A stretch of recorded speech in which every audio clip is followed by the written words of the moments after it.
Now, The Hunt Palmer Show. This is a catastrophe. You are now listening to The Hunt Palmer Show. Brought to you by Renaissance Homes and Pools on 104.5 ESPN Baton Rouge. That's what I wished for when I blew out my candle. Locking down the middle of the day, live from the Mercedes-Benz of Baton Rouge studios. This is Hunt Palmer. The floor is yours.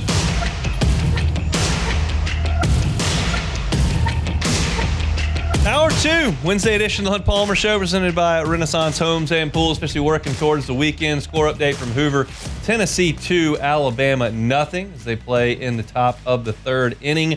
I guess if I'm really trying to figure out who I'm pulling for, if I'm an LSU fan in this game, I don't really have to pull a hypothetical there. I guess Tennessee winning the game is better for LSU. Tennessee's not getting a top 8 seed. Bama, if they swept through, theoretically could get a top 8 seed based on metrics. So I'll pull for the Vols. Don't usually do that, but we'll go ahead and make an exception in this case. Brady Neal's up. Wouldn't mind if he struck out. But Tennessee and Alabama from Hoover. That's the second of 4 games today. Speaking of today, Blake Baker was on with Jacob Hester on Off the Bench this morning. LSU defensive coordinator had a lot of things that he had to say. I've got a story up on LouisianaSports.net right now that kind of talks about the quotes that he used in that story. But I wanted to play some of the sound here for you here on this Wednesday. And it starts with integrating the summer enrollees who are going to be here this weekend.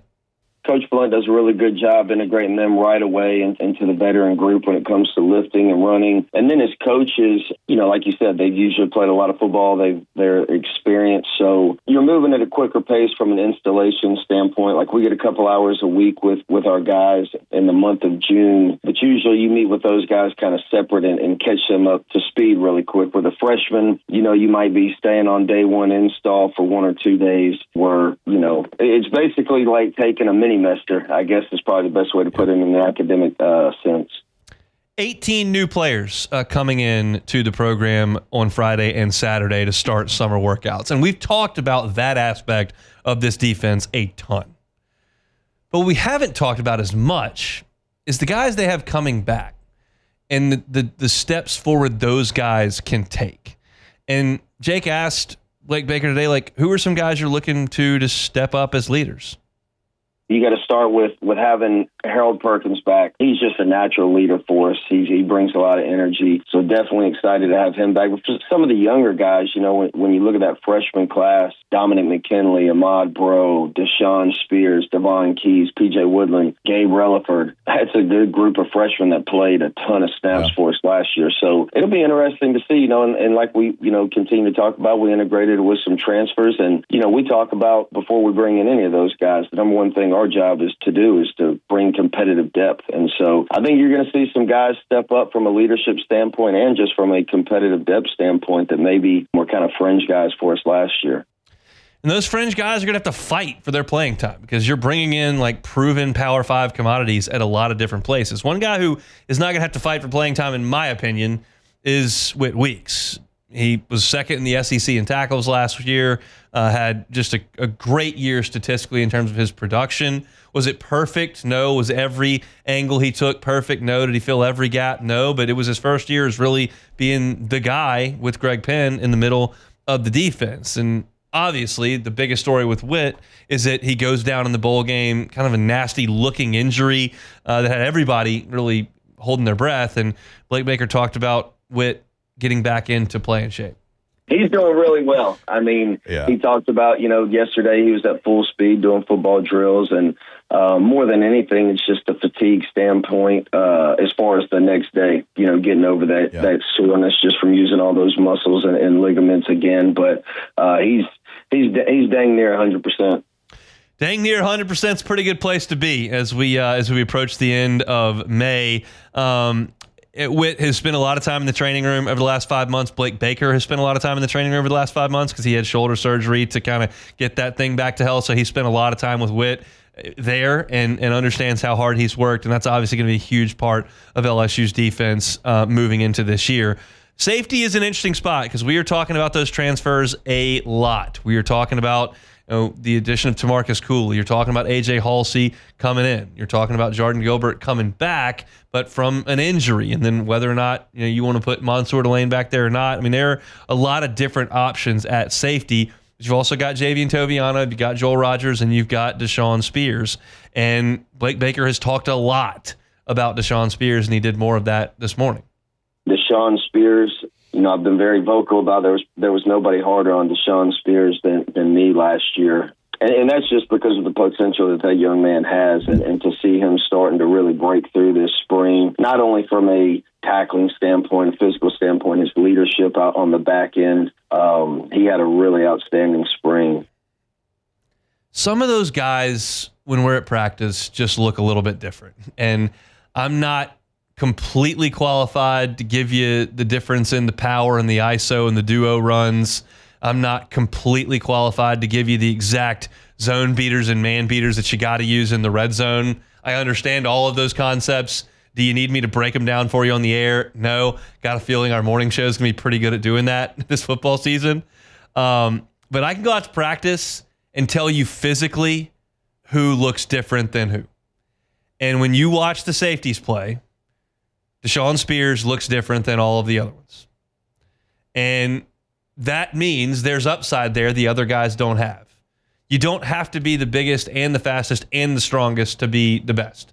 Like, yeah, if you look like LaRon Landry, Eric Reed, that's awesome. But LSU's had some really good safeties in the past that weren't Adonis back there. I mean, Grant Delpit wasn't even Adonis back there. He didn't look like Eric Reed, but he had instincts, he had ball skills, he had toughness, and he was great. And that was evident in his high school years, it was evident in his college years, and then he's moved on to the NFL and been really good at that. So Deshaun Spears does have those attributes. It's just a matter of developing and making sure that he is taking the necessary steps. Last year was his first year. We'll see what this year does hold. The last one here in terms of the safeties is talking about whether or not that's the most wide open room. There's a great mix of old and young when you look at Jordan Gilbert. You look at A.J. Halsey, those two guys playing a lot of snaps. Then you got Toviano, who's kind of bounced around in the secondary, but I thought he had a really good spring. Deshaun Spears is a young guy. Mansour can go back there. Tamarcus Cooley, he had a really good spring, who's a sophomore. So I think that room is really improved from a personnel standpoint here in the last 6 months, and I cannot wait to see them on the field. They got to play better, no doubt. I mean, Brian Kelly was adamant about that. He said it publicly. They've got to get better at safety. They got a lot of options. It is hard for me to imagine that all of those options that LSU has got at safety are all going to be underwhelming. Like, two guys have got to step forward and be really quality players. We'll see, but the odds would tell you that if you bring that many talented guys into the room, somebody steps up and becomes a really, really strong player. One guy that stepped up and became a really strong player in college and in the NFL, and now he's coaching at LSU, is Kyle Williams. And it's been interesting to hear some of the things that Brian Kelly and Blake Baker have talked about in regard to Kyle Williams. We'll start here with the transition to Kyle Williams coming into the college game for the first time and kind of get a sense of how Baker feels that going. But I think the next quote is more important. So we'll start with the transition.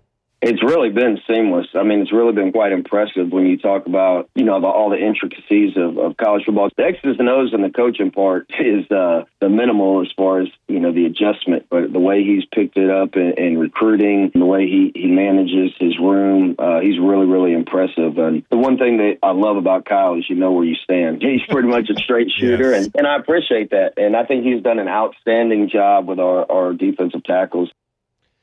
Here's the piece to this that is the most interesting to me, and it gives me a lot of hope. Now, let me be clear. When you go to a basketball press conference, when the new head coach is introduced, the new head coach never says, hey, we want to sit on the ball. We want to be very, very deliberate. We're going to shoot some 10-footers.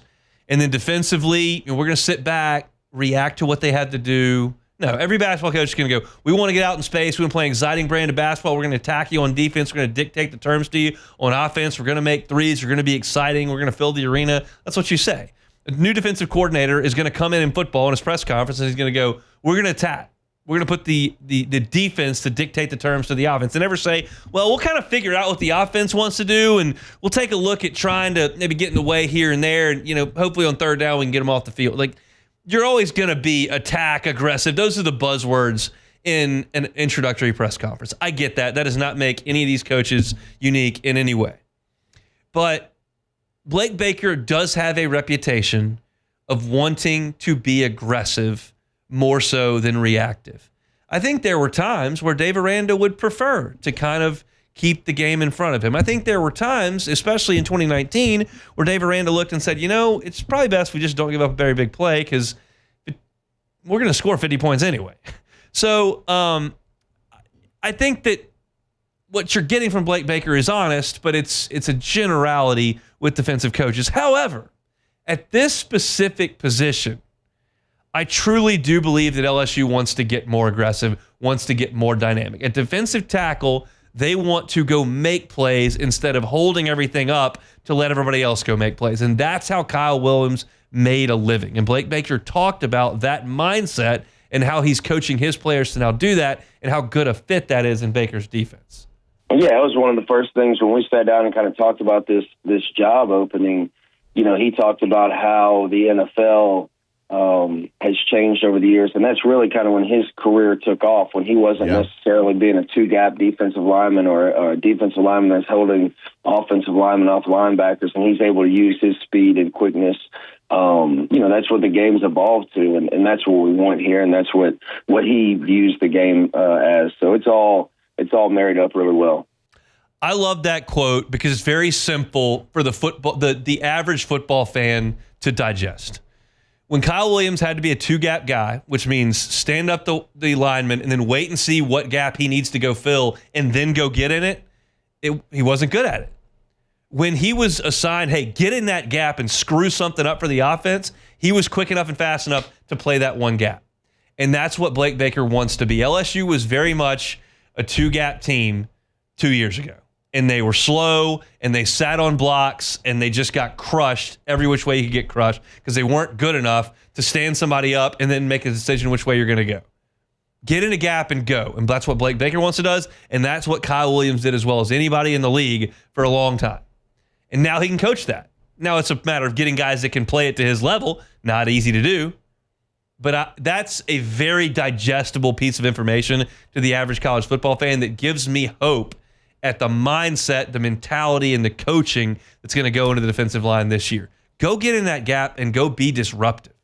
And I think that's what they're going to try to do at defensive tackle. So that's a look at what Blake Baker had to say today on Off the Bench with Jake. If you'd like to read some of those quotes, I've got them detailed at LouisianaSports.net on the homepage, talking about Blake Baker, as well as some of the other things he has to say about the returning players, not necessarily all the transfers that are coming in. Some guys that he's gotten to look at for over a year. What do they look like as LSU enters the summer into fall camp in August? All right, that's LSU football for today. If you're looking for some LSU football content, Hunt on LSU. No matter where you find your sound, type Hunt on LSU, all LSU football all year round. Let's talk to Luke Johnson on the Saints coming up next. The Hunt Palmer Show.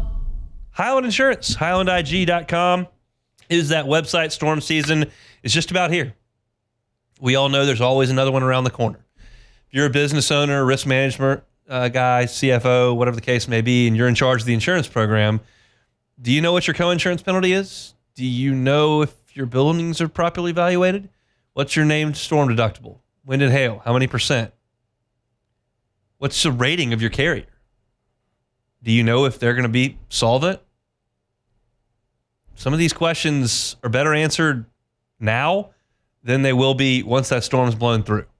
If you don't have the proper business interruption limit or your 1/8 limitation on that, could be an issue. If all you looked at was that premium on the front end, make sure you've got a trusted broker by your side to make sure that policy is going to respond properly. And the Highland Insurance Group, Jonathan Carver and his whole team there are here to help you with all of it. Go check them out online at HighlandIG.com. Give them a call right here in Baton Rouge and make sure that your insurance program is set up for storm season, which is around the corner.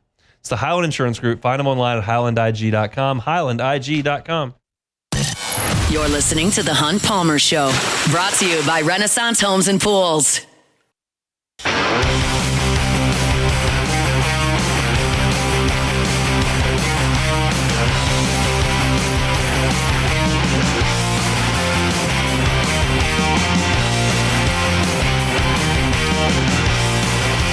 Today's show's brought to you by Renaissance Homes and Pools. Our guy Joey Blanchard, more than 2 decades building, designing pools around the Baton Rouge area. If you're looking to get in the pool of your dreams, you can do it with Renaissance Homes and Pools. Check them out online, builtbyrenaissance.com. All right, Luke Johnson, good enough to move up a day for us here. Talk some Saints on this Wednesday. Luke, how we doing? Doing great, man. Thanks for having me on. It's our pleasure, and we appreciate you being flexible for us. Offensive line, you've seen rookie minicamp, OTAs coming up. It's all about Trevor Penning and Taliesin Fuaga, and then, of course, Kelvin Banks and, like, what they're going to do. Do you have a read on that today? I don't. We're going to see tomorrow exactly what they do, and I think this is something that could just, like, be a little fluid as the offseason program goes on. When we got to look at Kelvin Banks at rookie minicamp, he started at left tackle, moved inside the guard, played some right tackle. So they're open to moving him, and I'm assuming other people around to try to see what the best 5 is.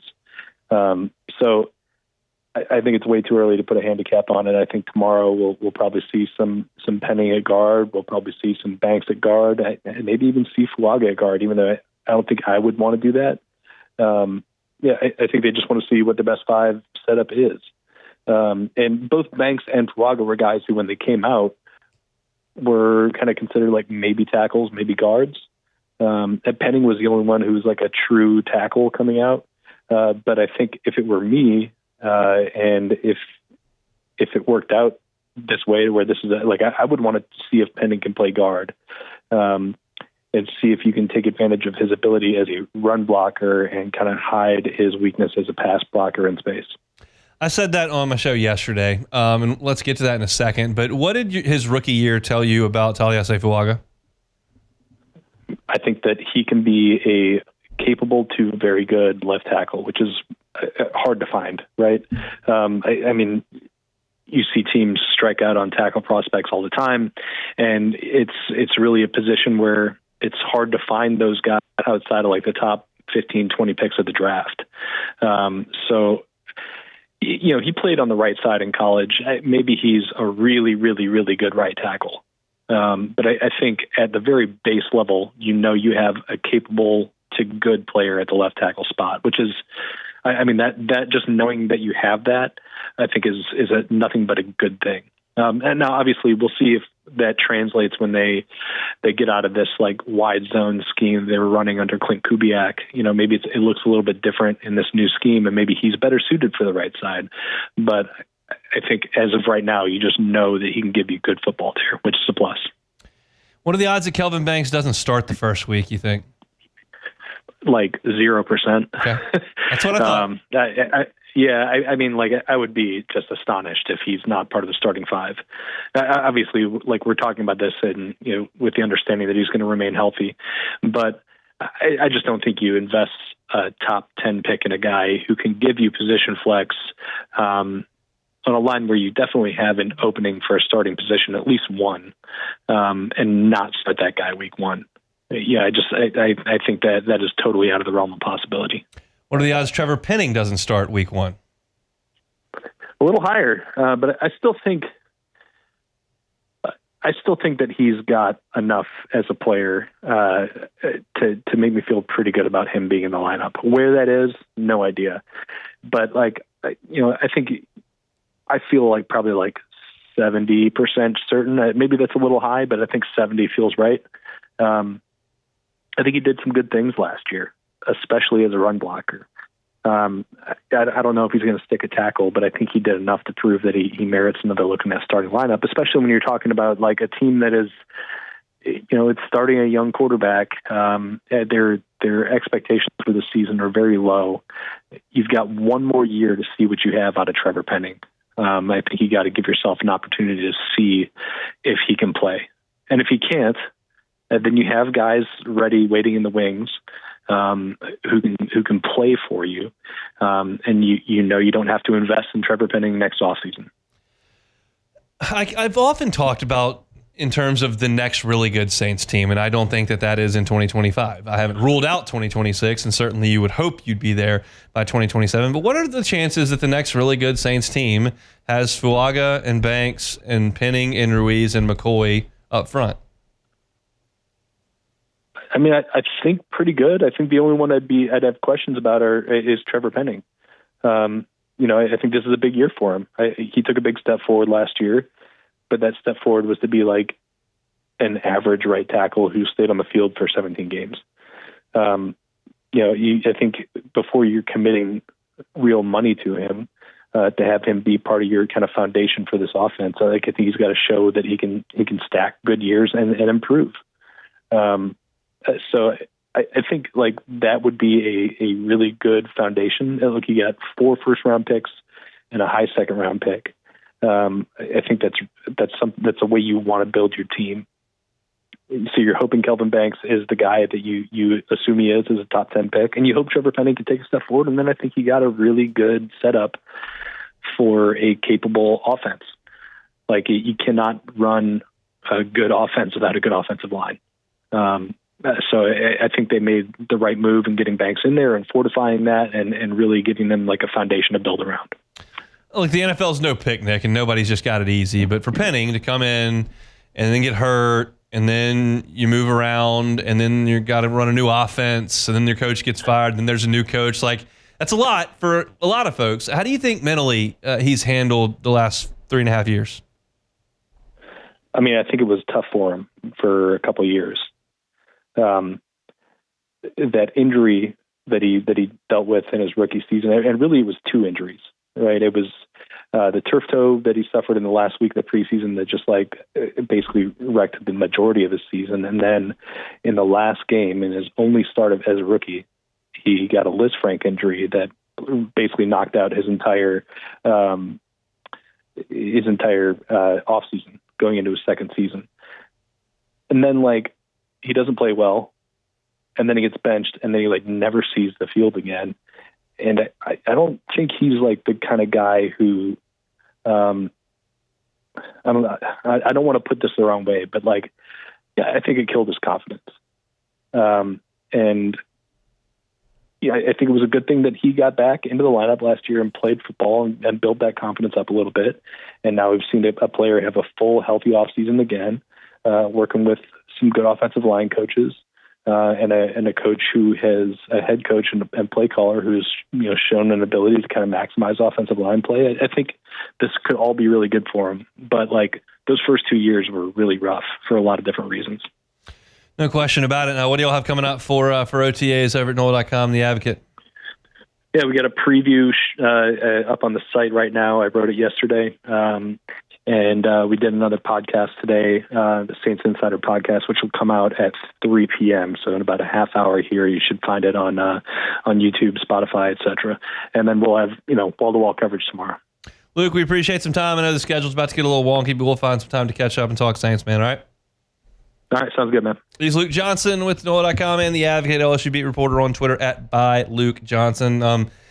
As you start to kind of build these baby bricks in your foundation to try to build this next great Saints team, if you could settle that offensive front with some fairly young players, it can mean a ton. And that's the first really good place to start with a young quarterback. And then if you find a way to hit both of those, and you've got an offensive line that's got a couple Pro Bowlers on it and a young quarterback coming into his own, all of a sudden, okay, we're starting to move in the right direction.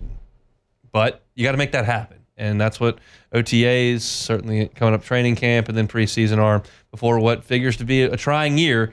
But any progress is just that. It's progress. And we'll monitor it every step of the way here on the show. And certainly wherever you, if you're looking for Saints coverage, you can find it Hunt on Saints, wherever you find your podcast, certainly on YouTube as well. All right, when we come back, the final edition of SEC Baseball Power Rankings. We'll do that next. The Hunt Palmer Show. Genesis of Baton Rouge, genesisofbatonrouge.com. When I say Genesis of Baton Rouge, your mind should immediately go luxury vehicle, luxury experience.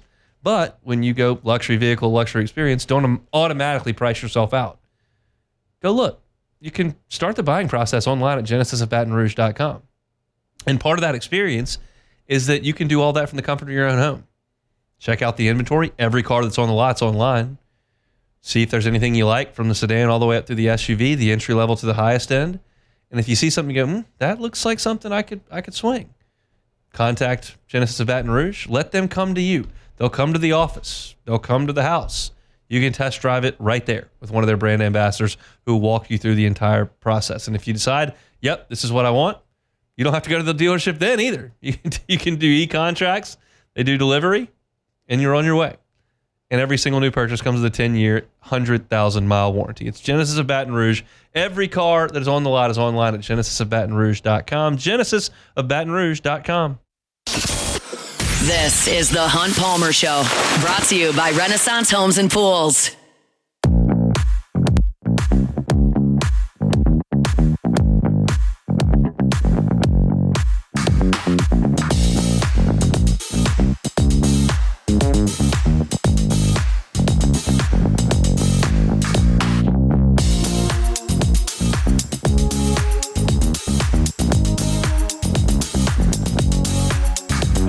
Score update from Hoover. Tennessee 2, Alabama 1. They are in the bottom of the 4th inning there at the Hoover Met. Looks like a gorgeous day for baseball there. A lot of action. One game in the books. Texas A&M smoked Mississippi State 9-0 earlier today. The Bulldogs go back to Starkville and await their travel plans for next week. Texas A&M's got to win a lot of baseball games this week. They got one in the rearview mirror. Ryan Prager pitched today. So Justin Lampkin tomorrow against Auburn. And then the winner of that game will get LSU on Friday night. So we'll keep you posted here for the next 25 minutes on the goings-on in Hoover. But right now, Tennessee threatening to add to its 2-1 lead with runners in second and third and one out as Gavin Keelan steps in, who's one of the best bats in all of college baseball. 1128 OPS. That'll play. All right. We've been doing it all year long. And as I say that, Gavin Keelan singles to left. And the Vols have a 4-1 lead over Alabama. Let's do some SEC baseball power rankings. Hunt's SEC power rankings. All right, I put more thought into the these Arkansas than I have all year. Razorbacks. I put more thought into them. They have all year long. I still have Arkansas at 1. I'm sorry about that. I know that upsets many of you greatly, but I got to be reasonable here.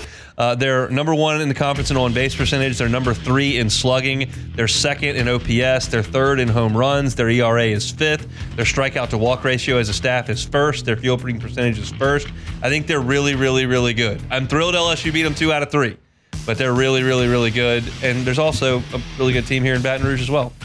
The LSU Tigers. Second best team in the league. Could be the best team in the country. I don't know. I think LSU's really, really good. Their pitching is third in the SEC in strikeouts. They're second in the SEC in ERA. I bet that's a stat you didn't quite know. And offensively, they've been great at home and not so good on the road. So they've got to get the offense to be more consistent once they have to leave Alec Box Stadium.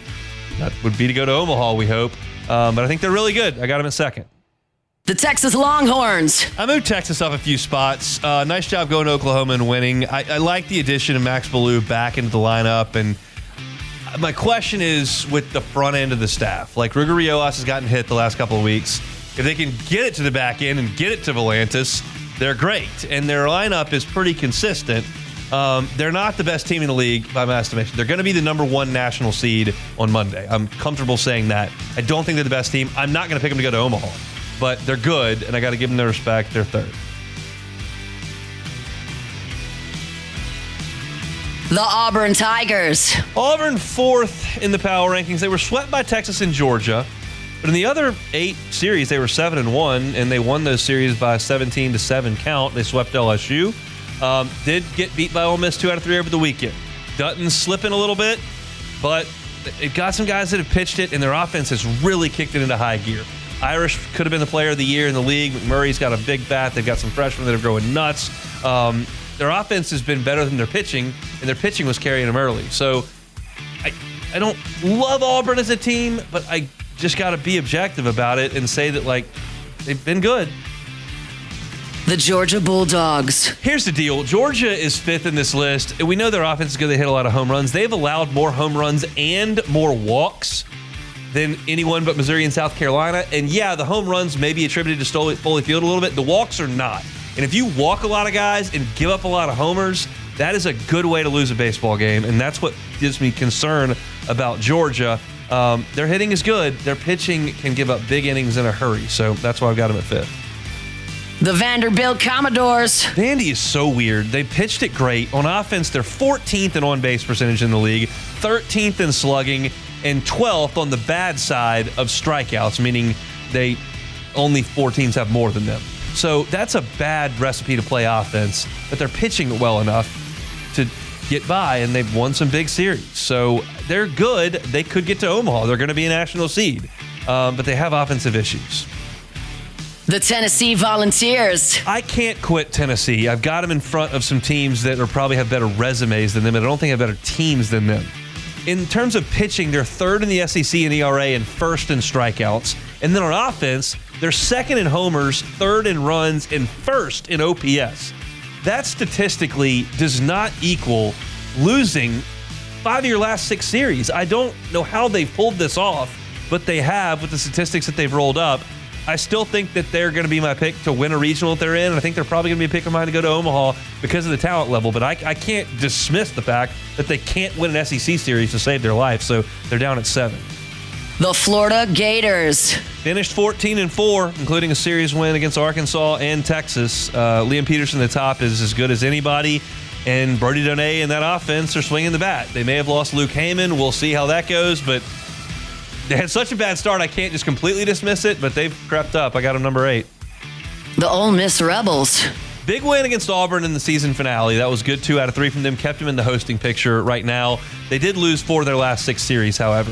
They rely too much on the home run ball, but Hunter Elliott is really good, and he could be an X factor in a regional if he throws his fastball for strikes. So I like Ole Miss. Do I like him as much as the rest of the top half of the league? No, but I've got him at 9.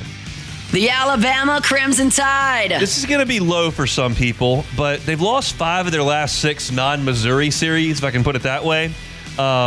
Pitching has allowed more hits than anyone besides Missouri and South Carolina, which is a concern when you give up that much contact. So they got flaws. They're losing some games, but they do have some positives to them. We'll see if they can win this game and try to get a top 8. Right now, they're probably just a host, but I got them at 10. The Oklahoma Sooners. They got Kyson Witherspoon. That makes them a problem as a 2 seed in your regional if you're not in the SEC. But 14th in the SEC in runs scored, 13th in home runs, and 9th in ERA with a first-round pick in your rotation. Not great there. Got them down at 11. The Mississippi State Bulldogs. They did what they needed to. They swept Kentucky, swept Missouri down the stretch, got 2 out of 3 from Ole Miss, a 9-1 finish under their interim head coach, Parker.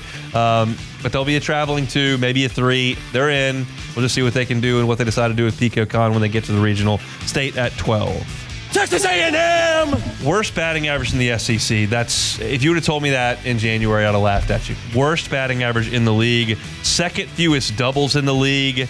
They hit a lot of homers, but that's really it. And their pitching is 14th in the league in strikeouts, which puts a lot of pressure on your defense, which also hasn't been good for A&M. So talent level, they're better than this, but there's no metric that I can put them up on. They don't win games. They don't hit homers. They don't win series. The metric would be nice series wins, but they lost a bunch of bad ones too. So A&M at 13. The Kentucky Wildcats. Couldn't get a win against Vanderbilt in the last one and then lost in the SEC tournament as well. There's just not a calling card on this Kentucky team. They cheer loudly from the dugout. They play hard, but they don't. The good Kentucky teams in the last few years never struck out and played elite defense. This team strikes out a little bit more, doesn't play defense at that level. They're probably going to get in the tournament, but they'll be watching intently on Monday. The Missouri Tigers. Yeah, finished with Missouri at 15.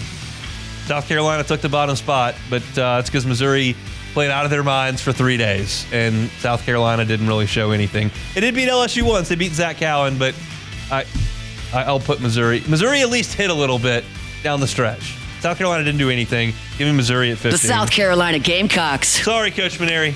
I don't have anything else to say. That's 16. Got to go hit the transfer portal. It opens in 2 weeks. So that's your last SEC Power Rankings. I will take next week and probably at some point compare the last to the first. But the last one, Arkansas at number 1, LSU at 2, Texas at 3, Auburn at 4, Georgia 5th, Vanderbilt 6th, Tennessee at 7, Florida at 8, Ole Miss at 9, Bama at 10, Oklahoma 11, Mississippi State 12, A&M at 13, Kentucky's at 14, Missouri 15, South Carolina at 16. How do you feel, Beck? It's okay. I do the Tennessee at 7 is still. I understand where you're coming from, but at some point you've got to just look at what they've accomplished, and which is they never got swept. They didn't, But LSU got swept once, but they're still this. Texas got swept. Yeah, LSU got swept. A lot of teams got swept, but they're still really, really good. Auburn got swept twice. Georgia got swept twice. Vandy got swept twice. I mean, I'll give them credit for not getting swept, but they still lost all those series. Like it's still, to me, I just don't think that I would have. I mean, I don't know. It's tough, but having them at that high, it seems a little bit much. The better discussion is really not whether they're the 7th best team or the 9th best team or the 4th best team. It's how you could post that conference record and lose that many series in a row. Well, yeah. With those stats. 3rd in ERA, 1st in strikeouts, and an offense, 2nd in homers, 3rd in runs, and 1st in on-base plus slugging. That's as good as you can build a team. They can't beat anybody. Did they? I mean, I haven't looked at their schedule, but they must have lost a lot of one-run games. I mean, they lost a heartbreaker in Baton Rouge. They lost a lead late against Vanderbilt. They went to Arkansas and got knocked around in 2 of those games. They won the 3rd one. Trying to think. I don't know. I just can't figure that out. I mean, there's one massively glaring issue that I don't know if they can rectify or not. Marcus Phillips was literally allowing like 6 and 7 stolen bases every time he started. And that's an impossible way to win, because if you put a guy on and he's at third base 5 pitches later, it's hard to win that way. But that's really the only like glaring thing. Their defense is okay. They've got like Snead is a stud in the back end of the bullpen. Doyle is the LCC pitcher of the year. It's a bizarre deal. And I don't know if they're going to host or not. I'll look at the metrics come Sunday and decide how I feel about it. Right now, I think they're probably on the outside, but it's close. I'm going to pick them to win their regional, because I just think that you send them to Coastal Carolina. I think they're going to be a problem for Coastal Carolina, because if they can beat some 3 seed with Marcus Phillips, and then they throw Doyle out there at Coastal, who hadn't seen anybody who looks like that in their life, they're probably going to win that game. Yeah, whichever regional they get sent to, that team is going to be extremely upset about having to have them in their regional. I mean, that's just absurd. Yeah, and Doyle doesn't lose very much. Although, I will say this. I tweeted this out, and a bunch of people said, why do you look up stupid stuff? I just look up stupid stuff. It's what I do. Arkansas was 2-0 against Skeens in 23. They beat him at the box in a 2-1 game that Hagen Smith pitched, and they beat him in Hoover.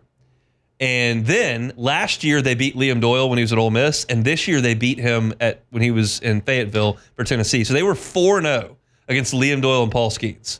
That's pretty good. Yeah. That's some pretty good stuff from the Hogs. Are you telling me that influenced your decision to have Arkansas at number 1, Hunt? It did not. Okay. But that's impressive nonetheless. It is. I just was really impressed with Arkansas in person. I know that LSU beat the brakes off them in the second game, but I like LSU. I think LSU can win the national championship. Would you say? I mean, like I know you can't do this in the actual rankings, but would you? I mean, I feel like I would say honestly for the top, I'd say it's like 1A, 1B, 1C. I don't think there's much separating. I don't think Texas is as good as LSU or Arkansas. Okay. I think without Spencer and they're good. I'm not going to pick them. I'll probably pick them to win their regional. I'd probably pick against them in the It's almost like Texas, even though they won the SEC, you still, it's almost like they're less, you value that record. I think their less. schedule was very easy, and I give them a ton of credit for navigating it, because the SEC's the schedule was as gift wrapped as it could be. The one time they had to really go on the road, they got boat raced in Fayetteville. Yeah. They went to Norman. They went to Starkville. They went to Missouri. They didn't go to South Carolina, but they went to some places that are very doable. And that's I mean, LSU got a really advantageous schedule. They went to Kentucky, they went to Lexington. That's Mississippi State I had 12, Oklahoma I had 11, Kentucky I had 14, Missouri I had 15. So that's 4 in the bottom 5 that I had in the league. And then I think they went to... That's it, other than you got all of them. Oh, yeah, other than Arkansas. And they got crushed at Arkansas. So great year, deserve it. Coach of the year, deserve it. SC champs, deserve it. Number 1 overall seed, deserve it. Do I think the team is that good? I don't. I think Wahiba Lloyd just hit. Somebody for Alabama just hit one a ton. But we'll talk about the score when we come back and close things out on this Wednesday. The Hunt Palmer Show. Always love reminding you about our friend David Duvall and One Bath and Closets. OneBathAndClosets.com is the website. He's been at this 30 years, redesigning and remodeling bathrooms and closets. It's not just showers, not just closets. They can also do vanities and everything else that goes in the bathroom. You spend a lot of time in the bathroom. Is it old? Is it dated? Is it functional? If it's not, well, give some thought to allowing David Duvall to come in and handle some work for you there. Don't just call the handyman down the street, see what he can do for some cash. Go with somebody who's licensed, bonded, insured, has a master plumber on staff, and can handle a variety of different things from the closets to the bathroom. Tub to shower conversions, vanities, customized closets. Check out their great work on their website, OneBathAndClosets.com. You will be impressed. You can get that free consultation sometime this week. Call David Duvall and his team at One Bath and Closets. They're online at OneBathAndClosets.com. This is the Hunt Palmer Show, brought to you by Renaissance Homes and Pools.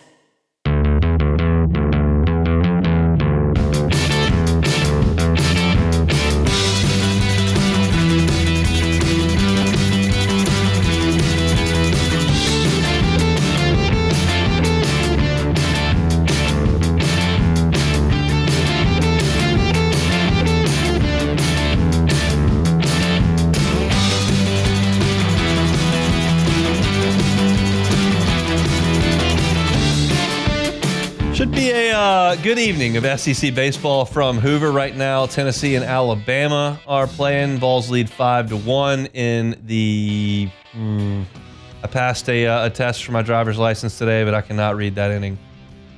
That is 5. I was a little concerned about the test, to be honest, at the place I got the new the real ID today. Oh yeah. But I passed it. I cannot read that number though. The 5th. I do know that it's 5-2. That Tennessee leads Alabama. If Alabama loses this game, all hope for national seeds are done. They'd have work to do even if they did win this game. But if you're LSU, you're trying to hang on to that one of those last 3 or 4 national seeds. I think right now they would be with the loss. Can kick Alabama right on out of there. So we'll pull for the Vols the rest of the way here. But that's not all the baseball that is going to be played at the Hoover Met today. Obviously, in the first game, you saw Mississippi State and